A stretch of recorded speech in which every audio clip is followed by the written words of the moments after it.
السلام علیکم دوستوں، میرا نام ہے حیان آصف اور آپ دیکھ رہے ہیں T20 انفو۔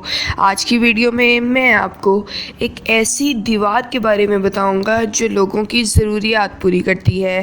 تو ویڈیو شروع کرنے سے پہلے ہمارے چینل کو سبسکرائب کر دیں اور ویڈیو کو لائک کر دیں۔ دوستوں، تعلیم انسان کو شعور دیتی ہے، اسی بات میں پوری زندگی کا نچوڑ ہے۔ تعلیم ہی ہے جو طلباء میں ایسی مثبت تبدیلیاں پیدا کرتی ہیں کہ وہ ایک بہترین معاشرہ تشکیل دینے کے قابل ہو جاتے ہیں۔ نوجوان کسی بھی قوم کے لیے ریڑھ کی ہڈی کی حیثیت رکھتے ہیں۔ خوش قسمتی سے ہمارے ہاں معاشرتی اور سماجی سطح پر اس بات کا شعور دن بدن ترقی کر رہا ہے کہ نوجوانوں کی صلاحیت کو اجاگر کیے بغیر ملک ترقی نہیں کر سکتا۔ ہمارے طلباء اس بات کا احساس رکھتے ہیں کہ ریاست کی جانب ان کی کوئی ذمہ داری ہے اور انہیں ملک اور معاشرے کے لیے یہ ذمہ داری ادا کرنی چاہیے۔ طلباء کی خدمات کی بہت سی مثالیں دیکھنے کو ملتی ہیں۔ پاکستان میں دیوار مہربانی کا سلسلہ بھی نوجوان طلباء کی مرہون منت ہے۔ دیوار مہربانی کا سلسلہ سب سے پہلے ایران سے شروع ہوا۔ ایران کے شمال مشرقی اور مغربی صوبہ میں بہت ٹھنڈ پڑتی ہے۔ مشہد ایران کا ایک بہت ٹھنڈا علاقہ ہے۔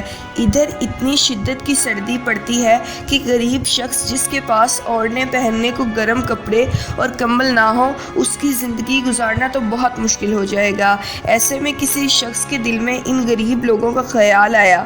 اس نے اپنی سوچ سمجھ سے کام لیتے ہوئے ایک دیوار پر پینٹ کیا اور لکھا، اگر ثروت مند ہو تو رکھ جاؤ، اگر ضرورت مند ہو تو لے جاؤ۔ پھر دیوار پر کھونٹیاں لگائیں اور گھر کے فالتو کپڑے، کمبل اور کھانے پینے کی اشیاء اس دیوار پر لٹکا دی۔ اس عظیم کارنامے نے جہاں انسانیت کی ایک مثال قائم کی، وہاں لوگوں کو بھی حیران کیا۔ اس طرح لوگوں نے اپنے فالتو کپڑے اور کھانے کی اشیاء وہاں رکھنا شروع کر دی۔ ضرورت مند آتے اور اپنی ضرورت کے مطابق اشیاء لے جاتے۔ یہ دیوار ضرورت مندوں کے لیے کسی نعمت سے کم نہیں۔ یہ سلسلہ پورے ایران اور پھر سوشل میڈیا کے ذریعے پوری دنیا میں مقبول ہوا۔ اسے پاکستان میں بھی اپنایا گیا۔ پاکستان میں دیوار مہربانی سب سے پہلے پشاور کے طلباء نے بنائی۔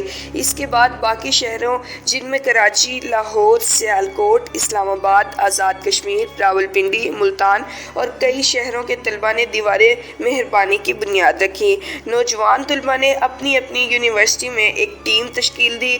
انہوں نے مل کر دیوار مہربانی پر نگرانی کے لیے ڈیوٹی دی۔ صاحب استطاعت لوگوں نے بڑا ساتھ دیا اور نیا پرانا ہر طرح کا سامان رکھا۔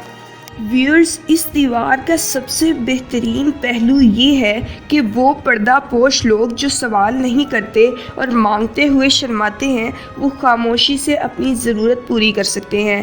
حدیث نبوی صلی اللہ علیہ وسلم کا مفہوم ہے کہ راہ خدا میں خیرات کرتے ہوئے پردہ پوشی کا خیال رکھا جائے۔ جی تو ویورز، دیوار مہربانی سے بہت سے لوگ مستفید ہو رہے ہیں۔ ہم اس کام کا آغاز ہر شہر میں کر سکتے ہیں تاکہ مستحق لوگوں کی زندگی میں بہار آ جائے۔ اس لیے اس فعل کو مہربانی کا نام دیا گیا کہ ایک دوسرے کے لیے انسانیت کا جذبہ رکھتے ہوئے ایک دوسرے پر رحم کیا جائے۔ یہ تھی ہماری آج کی ویڈیو۔ اگر آپ کو ہماری ویڈیو پسند آئی تو ویڈیو کو لائک کر دیں اور چینل کو سبسکرائب کر دیں۔ اللہ حافظ، شکریہ۔